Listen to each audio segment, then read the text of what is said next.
भगवान बिरसा मुंडा की 150वीं जयंती पर पूरे देश में जनजाति गौरव दिवस मनाया जा रहा है। रंग बिरंगी तस्वीरें आई हैं, सब कुछ दिखाऊंगा। नमस्कार, मैं हूं ज्ञानेंद्र तिवारी और आप देख रहे हैं विस्तार न्यूज पर आपका अपना शो सीधे मुद्दे की बात। सीधे मुद्दे की बात में मैं रोज यानी हर दिन आपको देश, मध्य प्रदेश और छत्तीसगढ़ और हाँ, अगर जरूरत हुई और आपको जानना जरूरी हो तो विदेश की वो बड़ी खबर दिखाता हूं जो आपके लिए जानना जरूरी है। या जिस तस्वीर की देश भर में चर्चा है वो आपको विस्तार से दिखाते हैं। आज क्या क्या दिखाएंगे, चलिए एक एक करके खबर बता देता हूं, क्योंकि सबसे पहले मैं आपको खबरों की एक सूची बताता हूं। पहले आपको जनजाति गौरव दिवस की तस्वीर दिखाएंगे। प्रधानमंत्री बिहार में जनजाति गौरव समारोह में शामिल हुए हैं। जनजाति गौरव दिवस की तस्वीरें मध्य प्रदेश और छत्तीसगढ़ से भी आई हैं, विस्तार से दिखाऊंगा, जुड़े रहिएगा, सब कुछ बताऊंगा। दूसरी खबर में बात करेंगे, आयुष्मान कार्ड बनाने में बुजुर्गों को दिक्कत हो रही है। हाथ की जो लकीरें हैं ना, रेखाएं हैं, वो मिट गई हैं, अंगूठा नहीं लगा पा रहे हैं। क्या है पूरी खबर जानना चाहते हैं तो जुड़े रहिएगा। और कैसे बनेगा आपका आयुष्मान कार्ड ये भी बताएंगे। तीसरी खबर में बात करेंगे इंदौर की। सफाई में नंबर 1 इंदौर अब और स्मार्ट बनने की प्लानिंग कर रहा है। नया ट्रैफिक नियम आया है, विस्तार से बात करेंगे। चौथी खबर में आपको भोपाल से आई एक दर्दनाक कहानी बताऊंगा। पति पत्नी घर के अंदर जिंदा जल गए हैं, मौत हो गई है, लेकिन मौत पर सस्पेंस बरकरार है। सुसाइड है या हादसा, जानना चाहते हैं तो बने रहिएगा। पांचवी खबर में आपको छत्तीसगढ़ की नई उद्योग नीति के बारे में बताएंगे। सीएम विष्णुदेव साय ने संकल्प ले लिया है, अब उद्योगों का कायाकल्प होकर रहेगा। आपसे जुड़ी खबर है, 5 लाख लोगों को रोजगार मिलने वाला है, जुड़े रहिएगा। कहां, कैसे, कब रोजगार मिलेगा जानना चाहते हैं तो खबर देख लीजिएगा। छठी खबर में आपको ऐसी खबर दिखाएंगे जिसे देखकर मैं भी परेशान हूं। जानते हैं, आपके घर में जो पनीर आ रहा है वो नकली हो सकता है। दुर्ग से खबर आई है, पाम ऑयल से पनीर बनाया जा रहा था। हमारे सहयोगी दिलीप शर्मा ने ग्राउंड रिपोर्ट की है। सातवीं खबर में आपको मिलावटी हल्दी की खबर दिखाएंगे। बताइए, दाल हो या सब्जी, हल्दी तो दोनों में डाली जाती है, लेकिन आपको पता है, हो सकता है आप जो हल्दी खा रहे हैं वो भी नकली हो। और आखिर में बात करेंगे छत्तीसगढ़ में लॉन्च हुए मनपसंद ऐप की। इस मनपसंद ऐप के जरिए आप शराब की ऑनलाइन डिलीवरी करवा सकते हैं। आपके पास के दुकान में कौन सी शराब मौजूद है देखना चाहते हैं तो मनपसंद ऐप सब बताएगा। लेकिन इस तरह का ऐप आएगा तो राजनीति भी होगी। क्या राजनीति हो रही है ये भी बताएंगे। तो चलिए अब 8 से 9 एक एक कर आपको सब कुछ बता देता हूं। बुलेटिन की शुरुआत कर देता हूं और पहली खबर देख लीजिए। देश मना रहा है जनजाति गौरव दिवस और आपको एक तरफ प्रधानमंत्री नरेंद्र मोदी दिखाई दे रहे हैं, विष्णुदेव साय दिखाई दे रहे हैं छत्तीसगढ़ के मुख्यमंत्री, और दूसरी तरफ आपको मोहन यादव दिखाई दे रहे हैं मध्य प्रदेश के मुख्यमंत्री। देश भर में जनजाति गौरव दिवस मनाया जा रहा है। देश भर में आज आदिवासियों के भगवान बिरसा मुंडा की 150वीं जयंती है। दिल्ली से लेकर बिहार तक जनजाति गौरव दिवस मनाया गया।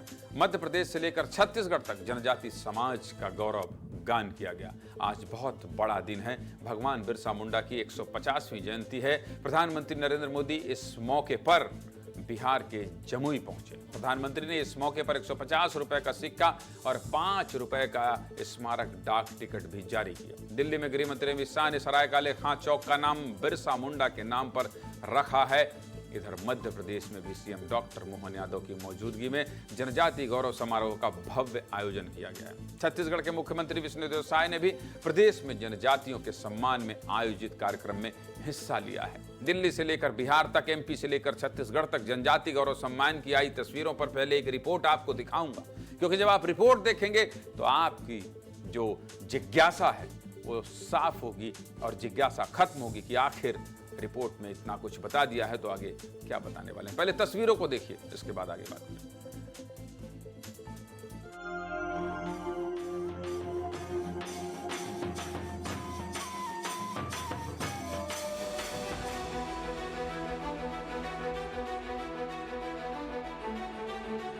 आज भगवान बिरसा मुंडा की जन्म जयंती है।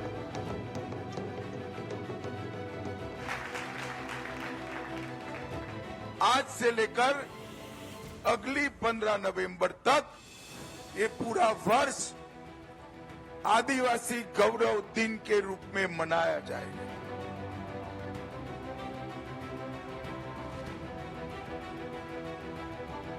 1,21,00,000 जनजातियां हमारे पास मध्य प्रदेश में है। ये हमारा सौभाग्य भी है। जयंती के बहुत बहुत बधाई देता हूँ, बहुत बहुत मैं शुभकामना देता हूँ। बिरसा मुंडा की आज जयंती है, तो मला मैं नमन करत हूँ, सत सत मला मैं प्रणाम करत हूँ।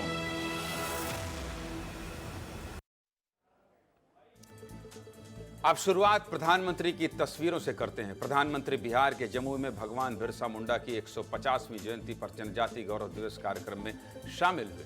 प्रधानमंत्री मोदी ने बिरसा मुंडा के नाम पर 150 रुपए का सिक्का और 5 रुपए का स्मारक डाक टिकट जारी किया। प्रधानमंत्री ने स्मारक सिक्का और डाक टिकट बिरसा मुंडा के वंशज को भेंट भी किया। इस मौके पर प्रधानमंत्री ने 6,640 करोड़ की परियोजनाओं की सौगात भी दी। स्क्रीन पर सब कुछ डिटेल आ रहा है, देख लीजिएगा। जिनमें 23 mobile unit, 10 Eklavya model school, आवासीय योजना, 300 वन धन विकास केंद्र, इसके अलावा 2 जनजाति फ्रीडम फाइटर म्यूजियम और 2 जनजाति रिसर्च सेंटर का उद्घाटन भी किया। इसके साथ ही मध्य प्रदेश के छिंदवाड़ा में बादल भोई संग्रहालय और जबलपुर में राजा शंकर शाह रघुनाथ शाह संग्रहालय का भी उद्घाटन किया गया। सुन लीजिए प्रधानमंत्री को क्या कह रहे हैं। आज मुझे खुशी है कि आज मध्य प्रदेश के छिंदवाड़ा में बादल भोई म्यूजियम और मध्य प्रदेश में ही जबलपुर में राजा शंकर शाह कुंवर रघुनाथ शाह संग्रहालय का उद्घाटन हुआ है। अब बात मध्य प्रदेश से आई तस्वीरों की कर लेते हैं। मध्य प्रदेश के शहडोल और धार में मुख्यमंत्री डॉक्टर मोहन यादव भी जनजाति गौरव समारोह में शामिल हुए। मुख्यमंत्री डॉक्टर मोहन यादव और राज्यपाल मंगूभाई पटेल दोनों ही जनजाति संस्कृति में रंगे हुए नजर आए।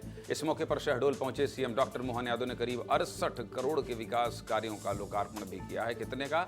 68 करोड़ का। और धार में 334 करोड़ के विकास कार्यों की सौगात दी है। 334 करोड़ की। शहडोल में मुख्यमंत्री ने कुछ कहा है। जब सौगात दिया है तो उसके बाद कुछ कहा भी है। क्या कहा है, सुनिए। हमारे उस वीर के संघर्ष के कारण जीते जी, जैसे भगवान श्री राम अपने वनवासी आदिवासियों के बीच लंबा समय गुजार करके रावण जैसी महाशक्ति से संघर्ष करते हुए प्रभु श्री राम बने, तो वो हमारे आदिवासियों के कारण से बने। जैसे ही मोर पंख लगता है तो ऐसा लगता है कि हम कृष्ण भगवान के युग में पहुंच गए। आज भी इस संस्कृति को अगर कोई रखता है तो हमारा आदिवासी समाज रखता। शहडोल में मुख्यमंत्री ने क्या कहा, सुना दिया। धार में मुख्यमंत्री डॉक्टर मोहन यादव ने कांग्रेस पर भी निशाना साधा। वो भी सुनाना जरूरी है क्योंकि राजनीति जब शुरू होती है तो ये भी तो देख लीजिए, सुन लीजिए कि आखिर आरोप क्या लग रहे हैं, जवाब क्या दिए जा रहे हैं। सुनाइए मुख्यमंत्री डॉक्टर मोहन यादव क्या कह रहे हैं। जिनने आज तक वोट मांग मांग करके आदिवासियों के लिए हम कर रहे, ये कर रहे, वो कर रहे, उन्होंने कुछ नहीं किया। अंग्रेजों की लाइन पे चलती गई।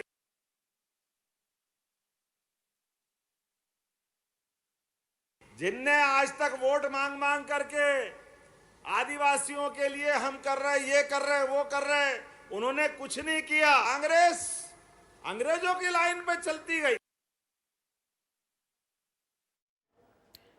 मध्य प्रदेश के बाद अब आपको छत्तीसगढ़ का हाल भी दिखा देते हैं। छत्तीसगढ़ में तो 3 दिन से जनजातियों के सम्मान में भव्य समारोह का आयोजन किया जा रहा है। 13 नवंबर को मुख्यमंत्री के गृह जिले जशपुर में जनजातियों के सम्मान में भव्य आयोजन रखा गया। केंद्रीय मंत्री मनसुख मांडविया भी शामिल हुए। इसके बाद 14 नवंबर को भी रायपुर और बालोद में जनजाति गौरव दिवस मनाया गया। अब आज यानी 15 नवंबर को भी जनजाति गौरव दिवस का भव्य आयोजन किया गया। इस मौके पर मुख्यमंत्री विष्णुदेव साय ने क्या कहा है, सुन लीजिए। जनजाति गौरव दिवस के भगवान बिरसा मुंडा जयंती के बहुत बहुत बधाई देता हूँ। आज ओमन के लिए पीएम जनधन योजना में 24,000 करोड़ के ये बजट आज ओमन के बासाहाट में ओमन के गांव में सड़क, बिजली, पानी हर चीज के सुविधा होते। सरगुजा संभाग, बस्तर संभाग में जो सरना में पूजा करते हैं और जगह पूजा करते हैं, मैं प्रति वर्ष मुख्यमंत्री सम्मान निधि के रूप में 5,000 रुपया, 5,000 रुपया देह के घोषणा करता हूँ।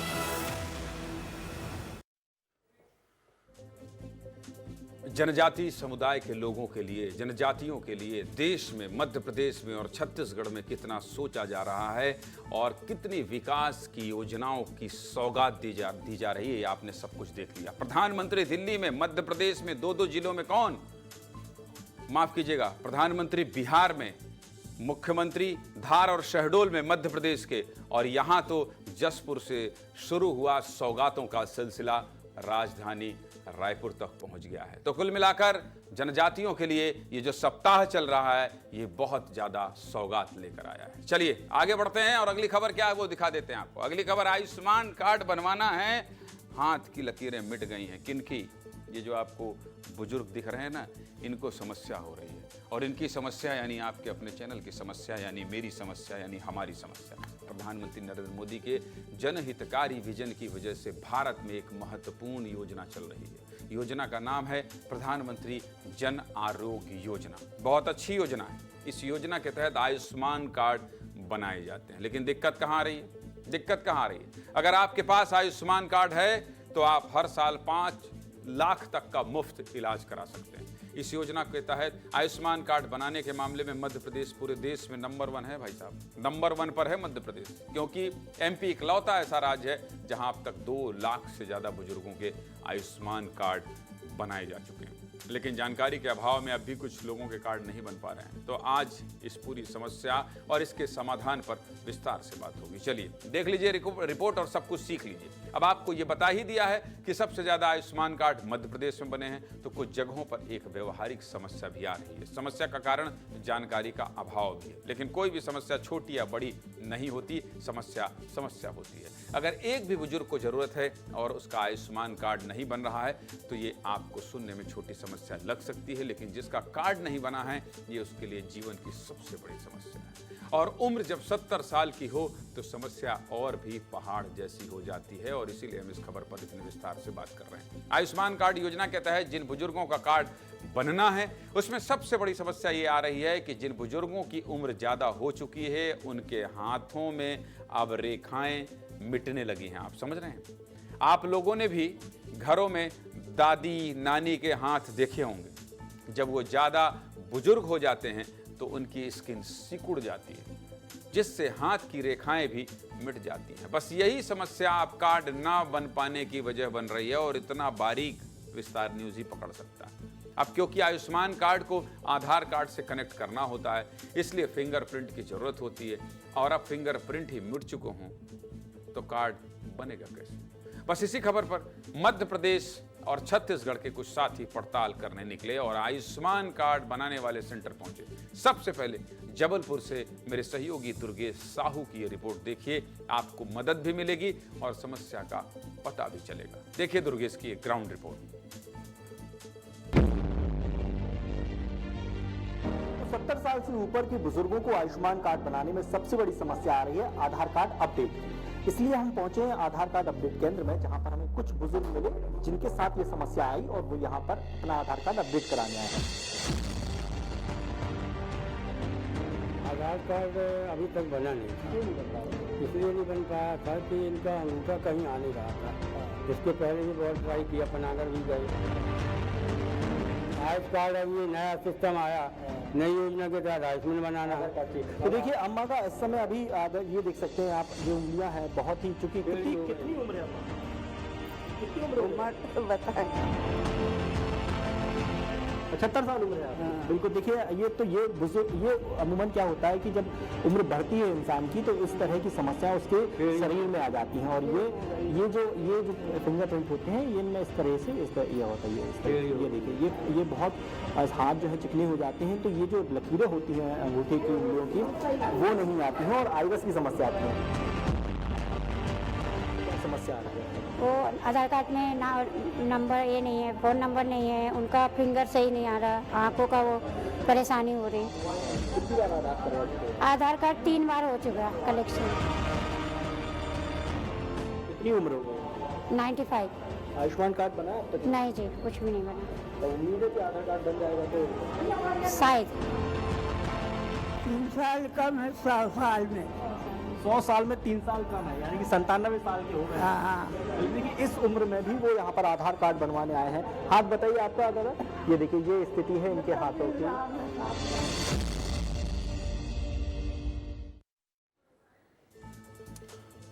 जबलपुर की तकलीफ देखने के बाद हमारे दो सहयोगियों ने मध्य प्रदेश और छत्तीसगढ़ दोनों राज्यों की राजधानी की पड़ताल की और भोपाल और रायपुर में बन रहे आयुष्मान कार्ड के बारे में जानकारी ली। वहां भी कुछ ऐसी ही परेशानियां आ रही हैं। देख लीजिए दोनों शहरों का क्या हाल है। देखिए, आयुष्मान कार्ड बनवाने वालों को फिंगरप्रिंट ना लगने के चलते दर दर भटकना पड़ रहा है।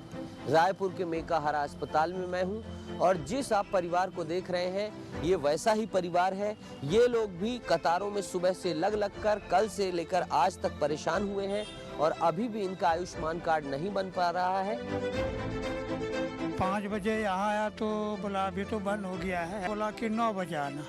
अब 9 बजे से परेशान हूँ तो कुछ बन ही ना, बोला फिंगर ही नहीं आ रहा है। ऐसे तो होंगे नहीं आपके पास। नहीं भैया, पैसा रहता तो मैं अभी देख, मैं कल जैसे मेरे को दिया था छुट्टी तो मैं 2000 रुपया दे के मैं छुट्टी करा लेता हूँ। और ये हाथों में दीदी दिखाइए राशन कार्ड, जरूरी दस्तावेज जो होते हैं ये सब लेकर यहाँ पर पहुँचे हुए हैं और इनको एक उम्मीद है, आस है कि हमारा आयुष्मान कार्ड बने। लेकिन ये फिंगरप्रिंट की जो दिक्कत है उसके कारण आयुष्मान नहीं बन। राजधानी भोपाल में भी अलग अलग वार्डों में आयुष्मान कार्ड बनाए जा रहे हैं। वार्ड क्रमांक 25 में मौजूद हूं। आप ये देखिए कि जो बुजुर्ग हैं वो अपना आयुष्मान कार्ड बनवाने के लिए पहुंचे हैं। क्या कुछ समस्या आ रही थी आप? इनकी जो जन्मतिथि है 1965 यानी 70 प्लस है, लेकिन बड़ी बात ये है क्या दिक्कत क्या आ रही है इनका? आप अभी वेरिफिकेशन कर रहे थे कुछ? इनका सर नंबर जो है कोई सा और लिंक है, वो इनके पास अभी है नहीं और इनको पता भी नहीं है कि ये नंबर किसका है उनके पास। सबसे बड़ी समस्या जो यहाँ पर आ रही है लोगों को, जहाँ पर ये बनाए जा रहे हैं आयुष्मान कार्ड, वो इस चीज़ की है कि OTP ही नहीं जा रहा है। दूसरी बड़ी समस्या आ रही है किसी का फिंगरप्रिंट नहीं लग रहा है बिना आधार के, और जब आधार कार्ड है भी तो OTP अगर नहीं जाएगा तो कहीं ना कहीं आपका जो आयुष्मान कार्ड है वो नहीं बन पाएगा। ये तो थी आयुष्मान कार्ड में जो परेशानी आ रही है उसकी बात। लेकिन विस्तार न्यूज आपका अपना चैनल है और किसी भी परेशानी के हर पहलू पर न सिर्फ बात करता है बल्कि जो परेशानी हो रही है उसके समाधान भी ढूंढ कर लाता है। बस इसलिए ही जो समस्या का समाधान ढूंढने के लिए हमने आयुष्मान कार्ड और आधार कार्ड बनाने वाले कुछ ऑपरेटर से भी बात की।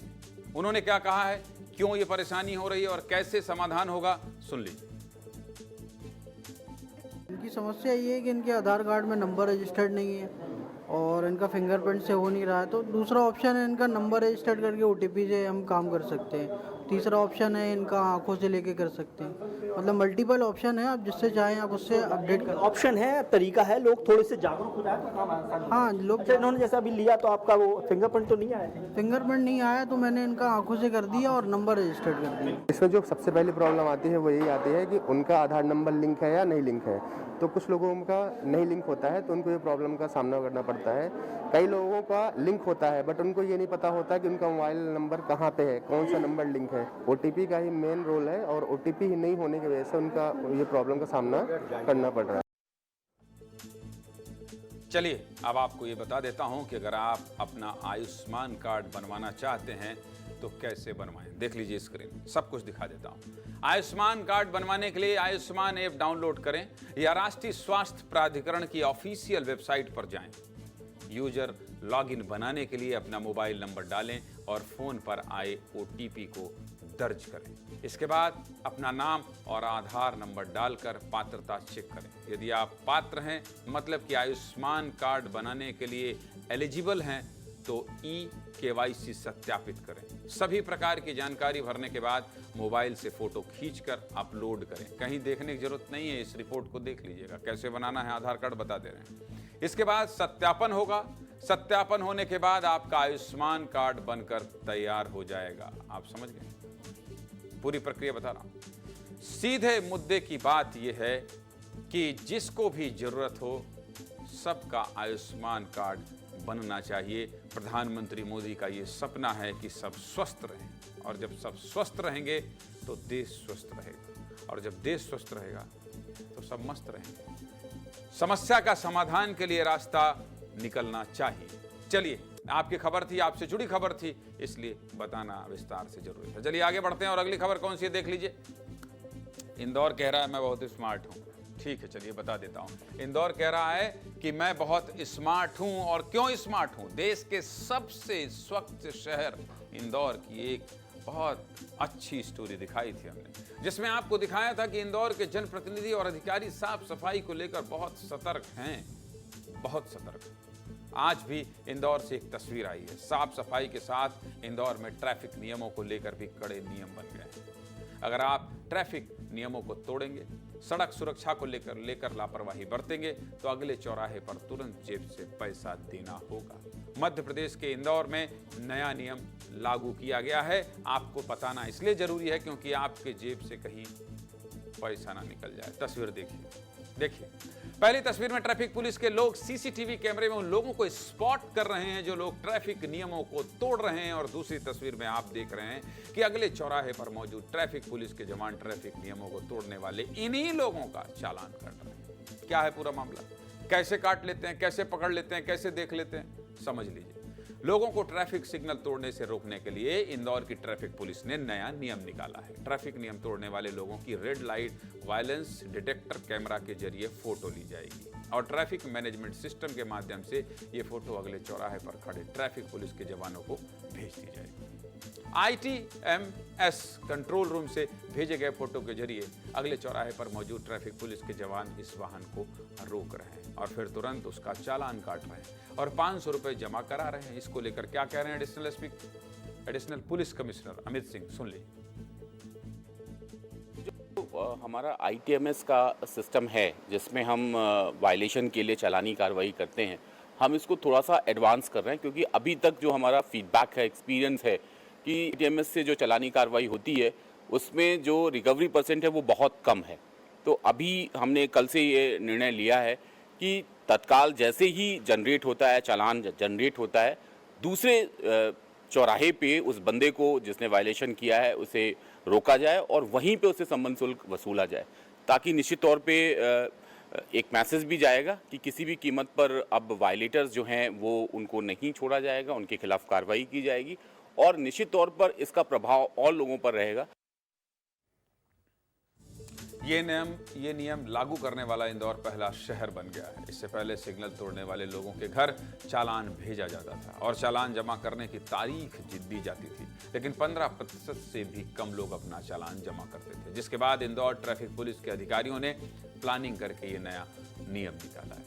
वैसे तो ये नियम थोड़ा चुनौतीपूर्ण है, लेकिन ट्रैफिक पुलिस इसके लिए पूरे जी जान से लग गया है और इस नई प्रक्रिया के तहत अब तक कई लोगों के चालान काटे जा चुके हैं। कुछ लोग अपनी गलती मान रहे हैं तो कुछ लोग पुलिस वालों से बहस भी कर ले रहे हैं। वैसे एक बात बताऊं, पैसा वैसा काटने जब पहुंचो तो तुरंत आदमी मोबाइल निकालता है और कहता है भाई साहब विधायक जी के भतीजे हैं, ये नहीं किया तो हमारे चाचा पुलिस में है, ये नहीं किया, अरे फलाने पार्टी कार्यकर्ता हैं, हम हद कर रहे हैं, आप कार्यकर्ता को नहीं छोड़ेंगे क्या? आज जन्मदिन है मेरा, बहुत फोन आ रहे हैं, एक फोन उठा लेता हूं। हाँ विपिन,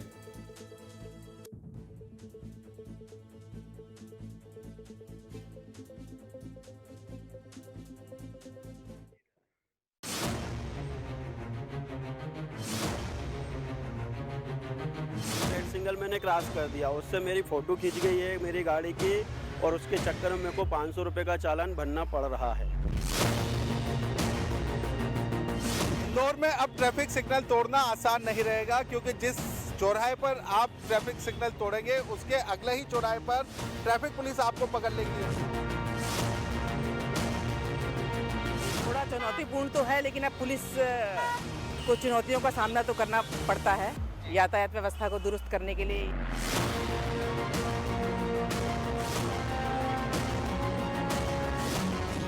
गलती नहीं थी, 1 सेकंड बचा था, एक गाड़ी निकली और हमने भी निकाली और उसमें लाइट बंद हो गई, तो उसमें अपन क्या कर सकते हैं? पता नहीं फोटो आया क्या नहीं आया, पर हम जल्दी में इसलिए हम 500 की रसीद कटा के जा रहे हैं।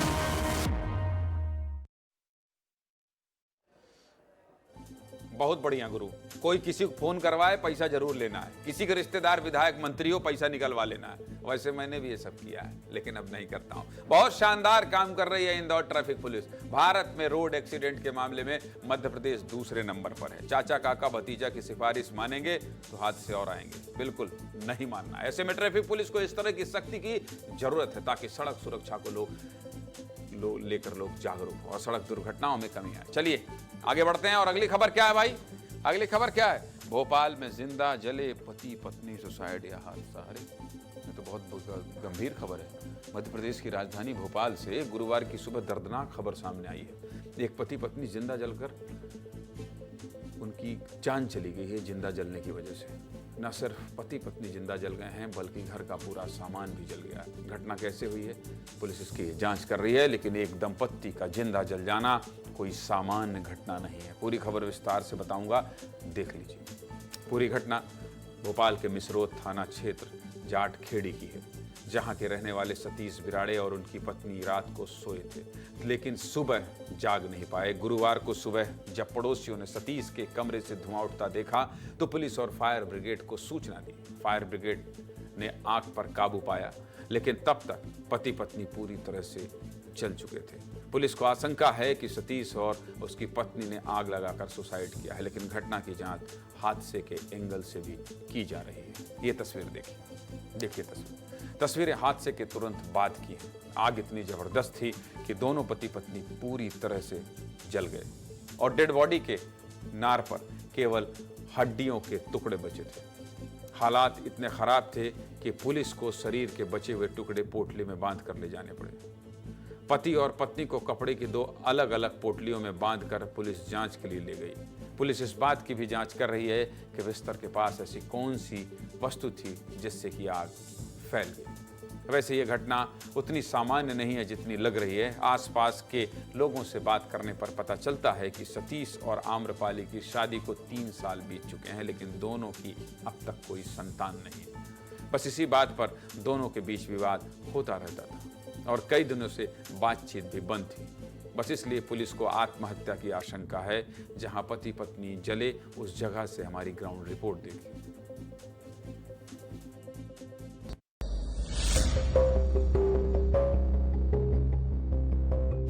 मध्य प्रदेश की राजधानी भोपाल के मिसरोद थाना क्षेत्र अंतर्गत जाटखेड़ी के भवानी बस्ती में बड़ा ही हृदय विदारक मामला सामने आया है, जहां दंपत्ति की जलने से मौत हो गई है। यह हादसा है या आत्महत्या, इन कारणों का तो पुलिस पता लगा रही है। बताया जा रहा है कि 3 वर्ष पहले इनकी शादी हुई थी।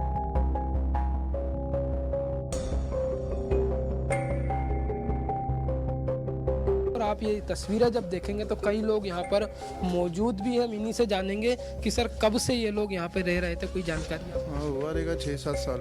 ये देख सकते हैं यहाँ पे लोग पहुँच गए हैं। महाराष्ट्र का परिवार था, मुंबई से लोग यहाँ पहुँचे हुए हैं। पर घटना बड़ी हृदय विदारक है। हालांकि अब जाँच में और भी खुलासा हो पाएगा। समस्त बिंदुओं को ध्यान में रख के दृष्टिगत रखते हुए ही जांच की जा रही है। जो भी तथ्य और साक्ष्य प्राप्त होंगे उसके अनुरूप विधि अनुरूप कार्रवाई की जाएगी।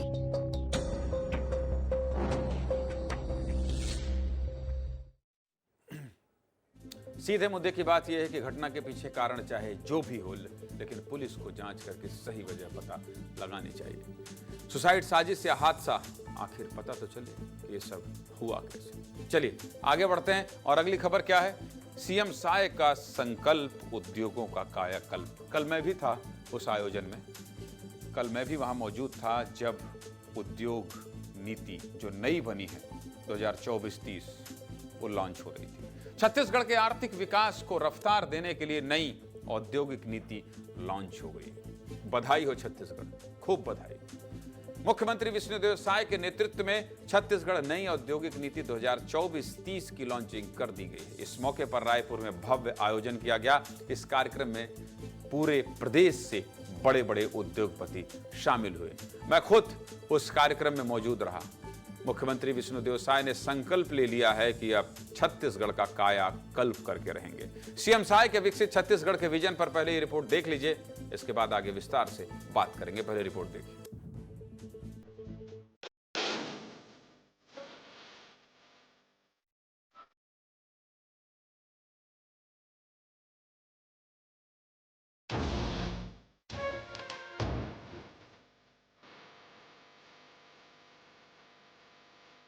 यह नीति सबका साथ, सबका विकास, सबका विश्वास और सबका प्रयास की हमारी अवधारणा की पुष्टि करता है कि शीघ्र ही जगदलपुर के नजदीक हम 118 एकड़ भूमि पर औद्योगिक क्षेत्र का निर्माण प्रारंभ करने जा रहे हैं।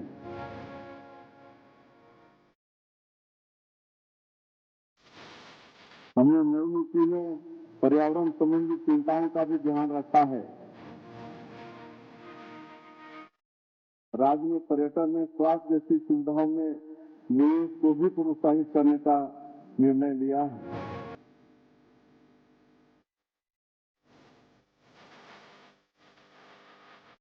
इंडस्ट्रियल पार्क, एक्सप्रेसवे, रेल विस्तार, पावर ग्रिड आदि पर हम प्रतिवर्ष राज्य के जीएसडीपी का 1% व्यय करने के लिए प्रतिबद्ध हैं। इसी प्रकार हम प्रदेश के अनुसूचित जाति, अनुसूचित जनजाति वर्ग के युवाओं को स्वयं का रोजगार उपलब्ध कराने हेतु भी प्रतिबद्ध हैं। नौजवान साथियों को रोजगार मिलेगा, उससे छत्तीसगढ़ प्रदेश आगे बढ़ेगा। सीएम विष्णुदेव साय ने कर लिया है प्रण और संवारेंगे छत्तीसगढ़। पूरी रिपोर्ट में आपको मुख्यमंत्री ने इसी विजन की झलक देखने को मिली। मुख्यमंत्री के इसी विजन की झलक, ये विजन जो था वही देखने को मिली।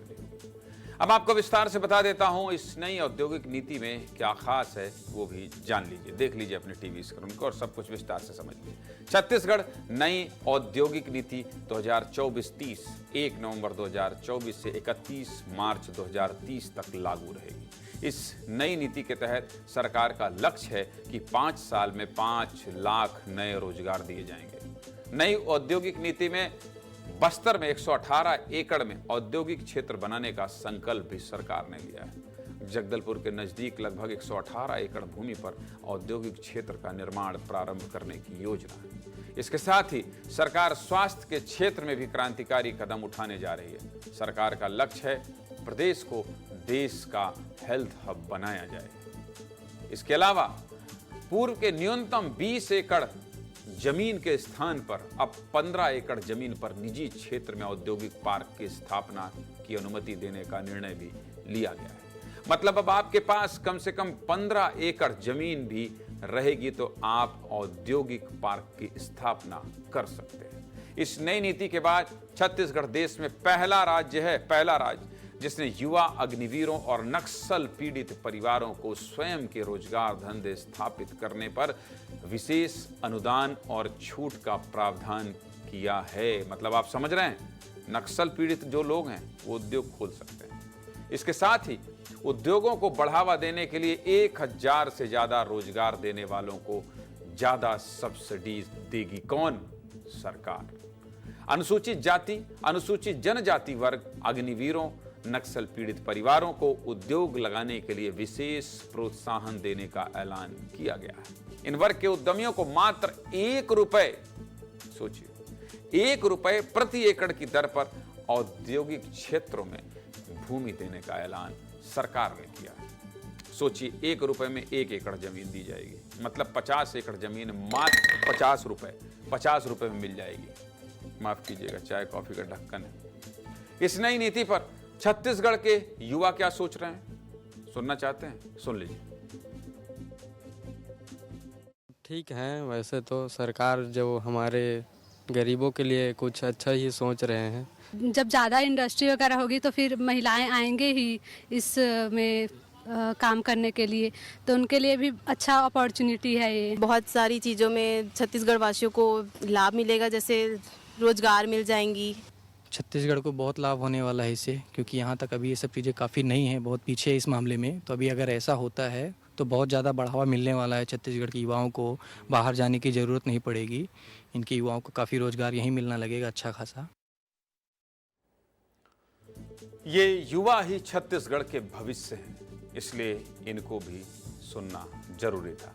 छत्तीसगढ़ की नई उद्योग नीति पर आप ये रिपोर्ट देखिए, बहुत कुछ आपको भी समझ आएगा। दिखाइए रिपोर्ट।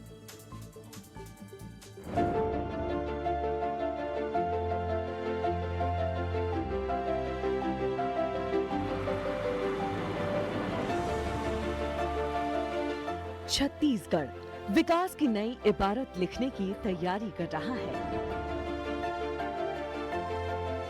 प्रदेश विकसित छत्तीसगढ़ से स्वर्णिम छत्तीसगढ़ की ओर आगे बढ़ रहा है और इसके लिए साई सरकार ने ऐसा पथ तैयार किया है जिस पर विकास बगैर किसी बाधा और रुकावट के तेज रफ्तार से दौड़ सकेगा।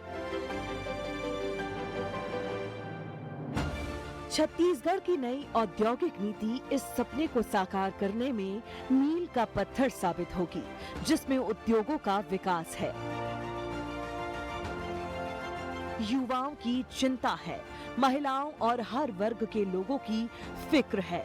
सरकार की नई औद्योगिक नीति छत्तीसगढ़ विजन 2047 के विचार को साकार करेगी। 1 नवंबर 2024 से लागू हुई ये नीति 31 मार्च 2030 तक लागू रहेगी, जो लोगों के सपनों को, निवेशकों की उम्मीदों, सरकार की मंशा और हर वर्ग की ख्वाहिशों को पूरा करने का काम करेगी। छत्तीसगढ़ की नई औद्योगिक नीति के जरिए प्रदेश में नए उद्यमों की स्थापना पर जोर दिया जाएगा। सूक्ष्म, लघु, मध्यम उद्योगों को बढ़ावा मिलेगा। साथ ही प्रदेश में रोजगार के अवसर पैदा करना इस नई नीति का लक्ष्य है। छत्तीसगढ़ प्राकृतिक रूप से समृद्ध है और इस नई औद्योगिक नीति में इस बात का ख्याल साफ तौर पर दिखाई देता है। नक्सल पीड़ितों, रिटायर्ड सैनिक और अग्निवीरों के लिए विशेष प्रावधान किए गए हैं।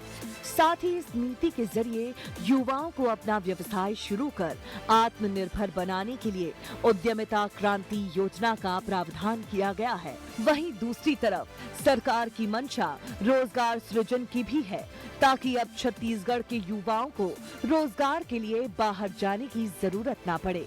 बंद पड़े उद्योगों को दोबारा शुरू कर विकास की नई गाथा लिखने की कोशिश है। यानी कुल मिलाकर छत्तीसगढ़ के कुशल मुख्यमंत्री विष्णुदेव साय की विकासवादी सोच और उनके विजन की झलक इस नीति में दिखाई देती है, जिससे विकसित, समृद्ध और स्वर्णिम छत्तीसगढ़ का सपना साकार होता दिखाई दे रहा है। महात्मा गांधी ने कहा है, मेरा सपना है देश का हर नागरिक अपने आप में एक छोटा उद्यम बने। जैसे बूंद बूंद से समंदर बनता है, वैसे ही छोटे छोटे उद्यमों से स्वरोजगार का विस्तार होता है। आज का छत्तीसगढ़ विष्णुदेव साय के नेतृत्व में उसी स्वरोजगार और स्वावलंबन को सुनिश्चित कर रहा है। हमने बनाया है, हम ही संवारेंगे।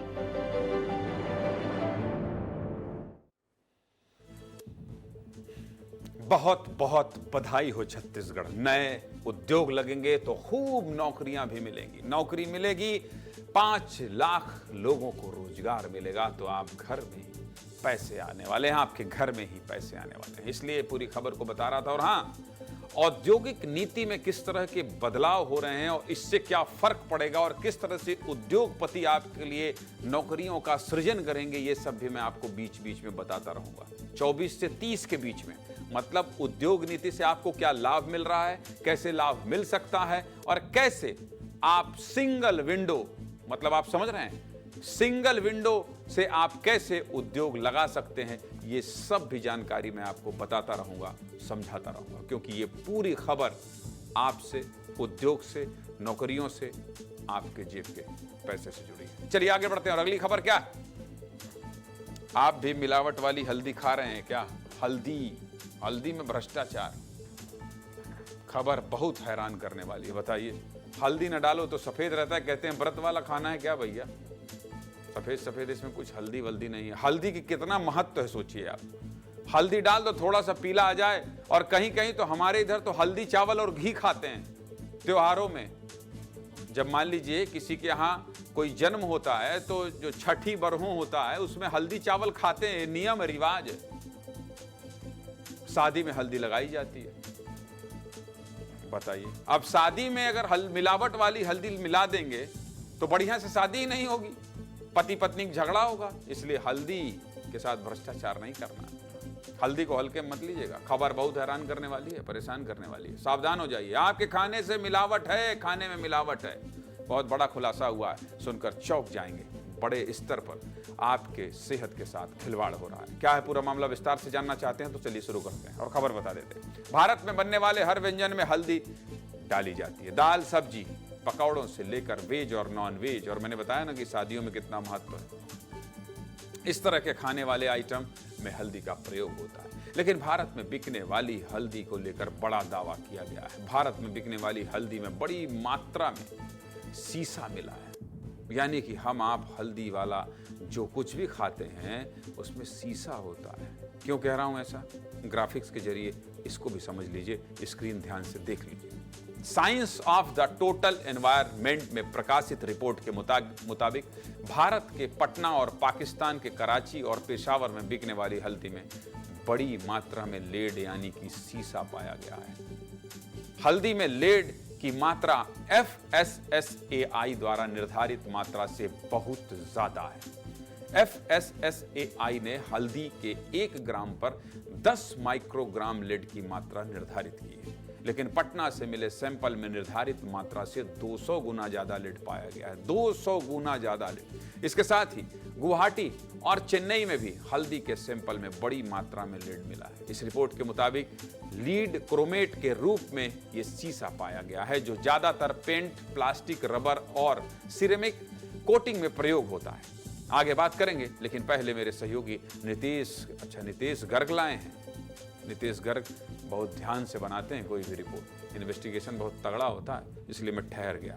नीतीश गर्ग की रिपोर्ट आप भी थोड़ा ठहर के देखिएगा। देखिए,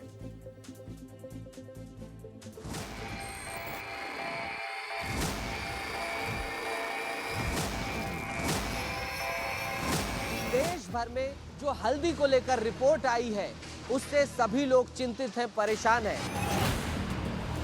यहाँ आपको पूरी प्रक्रिया बताऊंगा कि कैसे हल्दी, खड़ी हल्दी पिसी हल्दी में बदलती है।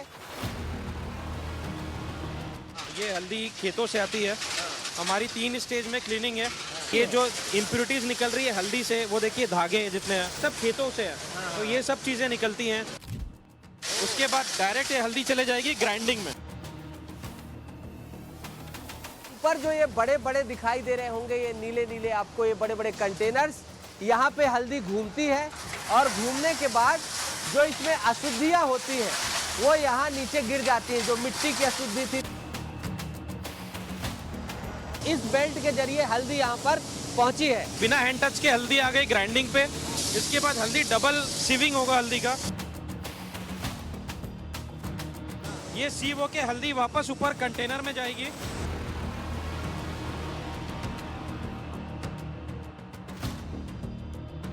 साइलो से अब हमारी हल्दी मशीन से जिपर से पैक होके मशीन से बाहर निकल रही है। ये हल्दी जो है अब पैक होकर आ गई है और किसी भी तरीके का हैंड टच नहीं हुआ। हमारे में ऐसा कोई लेड नहीं है, हमारे टेस्टेड रिपोर्ट्स हैं हमारे पास। हल्दी को भारतीय रसोई का सुनहरी मसाला कहा जाता है। खाने के साथ साथ हल्दी का प्रयोग दवा के रूप में भी किया जाता है। हल्दी से ऑक्सीडेटिव तनाव, सूजन और घाव का इलाज किया जाता है। कट जाओ तो लाते नहीं घर से, मम्मी कहती है थोड़ा हल्दी लगा लो, हल्दी लगा लो। लेकिन स्वास्थ्य के लिए लाभदायक इसी हल्दी को मिलावट करके खतरनाक बना दिया गया है, जानलेवा बना दिया गया है। शरीर में ज्यादा लेड होने से क्या क्या समस्या हो सकती है, आपको क्या क्या समस्या हो सकती है जानना चाहते हैं तो अपनी टीवी स्क्रीन को बहुत ध्यान से देखिए, सब कुछ विस्तार से लिखा हुआ है। लेड शरीर में कैल्शियम की तरह काम करता है और हड्डियों में जमा होता है। इसका दिल, दिमाग और किडनी पर बुरा असर पड़ता है। लेड से हृदय रोग, किडनी फेल और स्ट्रोक का खतरा बहुत ज्यादा बढ़ जाता है। लेड की ज्यादा मात्रा बच्चों के मानसिक विकास में रुकावट पैदा करती है और लेड के चलते थकान, हाई बीपी और पेट की समस्या भी बढ़ती है। इस पूरे मामले को लेकर क्या कह रहे हैं एक्सपर्ट और लोग, सुन लीजिए, आप समझ जाएंगे कि देखिए लोगों में भी कितनी तकलीफ, कितना गुस्सा, कितनी समस्या और कैसे इसको पहचाने। एक्सपर्ट और लोगों को सुनने के बाद आप भी सब समझ जाएंगे। सुनाइए जरा।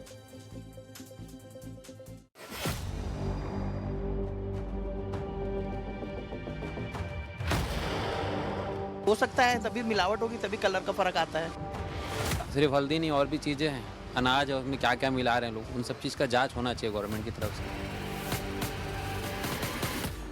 कस्टमर भी चाहता है कि उनको कम से कम रेट में सामान उपलब्ध हो। मिलावट रहेगा तो नुकसान तो करेगा ही शरीर को। आज अगर कोई मिलावटखोरी में पकड़ाता है तो रिश्वत देकर छूट जाता है, फिर दूसरे को भी पनाह मिलती है इन सब चीज़ों से। ऐसा नहीं होना चाहिए। शरीर से तो चिंता होना ही होना है ना, क्योंकि बॉडी के अंदर जाने के बाद वो क्या परेशानी करेगी उसको कौन जानता है। हल्दी में एक तो पीली मिट्टी रहती है एक्चुअली, तो पीली मिट्टी उसमें मिलावट के लिए की जाती है, मुनाफाखोरी के लिए मोस्टली। वही एक मेन कारण है। कभी कभी क्रॉप में भी हो सकता है कि उसके कारण उसमें लेड की मात्रा ज़्यादा हो सकती है, और आमतौर पर नेकेड आँखों से अपन उसको नहीं देख सकते हैं।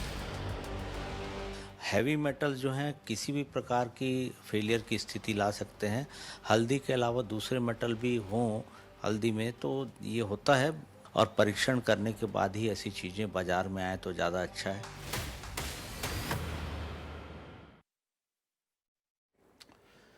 मुनाफे के चक्कर में मिलावटखोर लोगों के स्वास्थ्य के साथ खेल रहे हैं। सीधे मुद्दे की बात यह है कि ऑर्गेनिक हल्दी का प्रयोग करिए, हल्दी किसानों से खरीदिए, घर पर या किसी अच्छे दुकान पर पिसवाकर उपयोग करिए और मिलावटी हल्दी से होने वाली समस्याओं से दूर रहिए। हल्दी भाई, हम आपके साथ हैं, भ्रष्टाचार नहीं होने देंगे, इसी तरह से अवेयर करते रहेंगे। चलिए आगे बढ़ें। अगली खबर कौन सी है भाई, दिखा दीजिए। क्या आपका पनीर भी नकली है? अरे सब नकली है तो खाएं क्या? पनीर नकली, हल्दी नकली, और क्या क्या नकली दिखाते ही रहता है दुर्गेश हमारा जबलपुर से। लहसुन नकली, वहां से खोवा नकली, मावा नकली, दूध नकली, विस्तार न्यूज असली। क्यों? क्योंकि आपको ये पूरे नकलियों को इकट्ठा करके खबर दिखाते हैं। अगर बाजार वाली पनीर खाते हैं तो सावधान हो जाइए। हमारे यहाँ है एक बबलू पांडे, उनको जब देखो बटर पनीर लाया हूं, मटर पनीर लाया हूं, पनीर फ्राई लाया हूं। खबर देख लेना भाई बबलू, ज्यादा पनीर पनीर न चिल्लाना आप। पनीर प्रेमियों के लिए बहुत बड़ी खबर आई है। लोगों के स्वास्थ्य के साथ बहुत बड़ा खिलवाड़ किया जा रहा है, लोगों के स्वास्थ्य को खतरे में डाला जा रहा है। खबर सुनेंगे तो पनीर खाना छोड़ देंगे। देख लीजिए तस्वीर, देखिए जरा। पूरा मामला छत्तीसगढ़ के दुर्ग जिले का है। कुम्हारी थाना क्षेत्र में लंबे समय से नकली पनीर बनाने की अवैध फैक्ट्री चल रही थी। पहली तस्वीर में दिख रहे वनस्पति और पाम तेल की मदद से नकली पनीर बनाई जा रही थी। इस फैक्ट्री में बाजार में मिलने वाले अलग अलग कंपनियों के तेल लगाए जा रहे थे, मतलब तेल लाए जा रहे थे, और फिर इन्हीं तेलों को प्रोसेस करके नकली पनीर बनाई जा रही थी। क्या है पूरा मामला, विस्तार से जानना चाहते हो तो चलिए बता देता हूं आपको। जिस फैक्ट्री में नकली पनीर बनाया जा रहा था, विस्तार न्यूज के मेरे सहयोगी दिलीप शर्मा प्रशासनिक अधिकारियों के साथ उस जगह पहुंच गए थे। जब उस फैक्ट्री में जांच की गई तो मौके से बड़ी मात्रा में वनस्पति तेल बरामद किया गया। इसके बाद फैक्ट्री में काम कर रहे लोगों से बात करने पर बहुत बड़ा खुलासा हुआ। एक तस्वीर देख लीजिएगा, सब कुछ ध्यान से देखिएगा, अपनी टीवी स्क्रीन को एकदम पकड़ के बैठ जाइए, क्योंकि पनीर स्पेशल ओकेशन में कहते हैं ना कि आज भाई दिवाली है, आज पनीर मंगाया जाए। उसी पनीर की बात कर रहा हूं मैं, उसी पनीर की बात कर रहा हूं, जिसे सुनकर सब लोग हैरान रह गए। फैक्ट्री में काम करने वालों ने बताया कि पाम ऑयल में केमिकल मिलाकर प्रोसेस करने के बाद आर्टिफिशियल तरीके से पनीर तैयार किया जाता है। हे भगवान! और जानते हैं नकली पनीर को स्टोर कहाँ किया जाता था? मछली रखने वाले थर्माकोल के डिब्बों में पनीर को रखा जाता था, और फिर इन्हीं डिब्बों में पनीर की सप्लाई होती थी। आगे बताऊंगा, लेकिन पहले हमारे सहयोगी दिलीप शर्मा की आंख खोल देने वाली ये महत्वपूर्ण रिपोर्ट देखिए।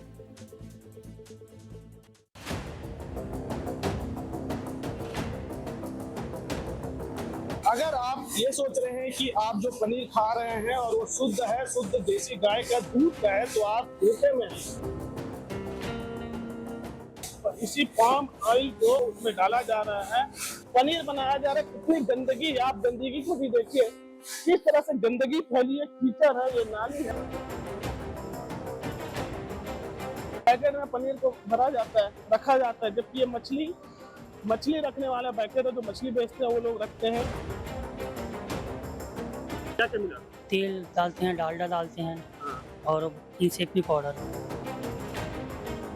नकली पनीर बनाने की फैक्ट्री पर प्रशासन की टीम पहुंची है। मौका पर निरीक्षण किए हैं, प्रथम दृष्टया तो जो है आप लोग जैसा बता रहे हैं वो सही साबित हो रही है। कुछ चीज़ें यहाँ पे नकली होना प्रतीत हो रहा है, कारण नमूना लेकर जांच के लिए भेज रहे हैं। तो स्वास्थ्य के साथ लोग किस तरह खिलवाड़ करते हैं। पनीर मतलब यहाँ पर पूरा ये एक तरह का जहर है।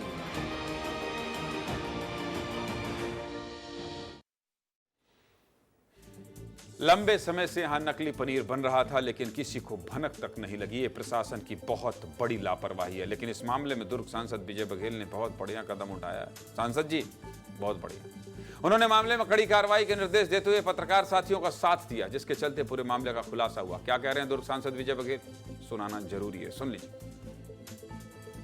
ऐसा समूह जो नकली पनीर बनाने का धंधा पता नहीं कब से कर रहा है, तो जांच में ही आएगा। उनका भंडाफोड़ हुआ है, वो पकड़ाए हैं, और ये वाकई में हम सब के लिए एक दुख की बात है कि ऐसे लोग यहाँ सक्रिय हैं।